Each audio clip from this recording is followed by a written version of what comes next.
हादसे से हर किसी की आंखें नम हैं, जिसमें कई जिंदगियां पानी में समा गईं। लोगों को नहीं मालूम था कि उनका खरीदा वो 12 रुपए का टिकट उनकी मौत का टिकट बन जाएगा।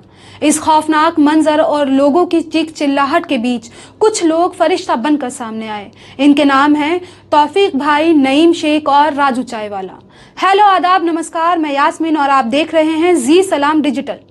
इंसान की इंसानियत से बढ़कर कुछ नहीं होता है, और जब बात इंसानियत की आती है तो कोई जात मजहब मायने नहीं रखता, बचती है तो बस इंसानियत। यही साबित किया तौफीक भाई, नईम शेख और राजू चायवाला ने। इन तीनों ही लोगों ने किसी बात की परवाह किए बगैर सभी मुतासरीन की मदद की। इन तीनों ने दर्जनों लोगों की जिंदगियां बचाई। सबसे पहले आपको बताते हैं तौफीक भाई के बारे में।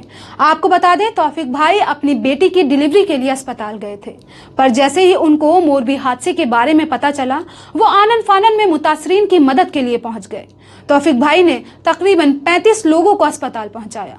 तौफीक भाई का कहना है कि बात हिंदू या मुसलमान की नहीं, बात इंसानियत की होनी चाहिए और हमें एक दूसरे की मदद करनी चाहिए।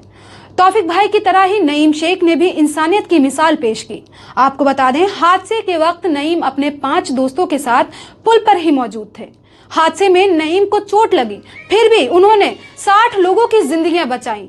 जख्मी हालत में नईम शेख करीब 1 घंटे तक पानी में लोगों की जिंदगियां बचाते रहे। इसी तरह राजू चायवाला ने भी इंसानियत की मिसाल पेश करते हुए कई लोगों की जिंदगियां बचाई। आपको बता दें, हादसे के वक्त राजू मौके पर ही मौजूद थे। ब्रिज टूटता हुआ देखा तो लोगों की मदद के लिए वो नदी में कूद पड़े।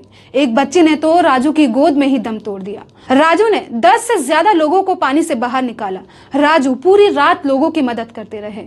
दुनिया में ऐसे बहुत कम लोग ही नजर आते हैं जो अपना दर्द भूलकर दूसरों के दर्द में शरीक हो जाते हैं। इसीलिए तौफीक भाई, नईम शेख और राजू चायवाला को हमारा सलाम, जिनकी वजह से कई जिंदगियां बच सकें। इसी तरह की और खबरों के लिए जुड़े रहिए जी सलाम डिजिटल के साथ।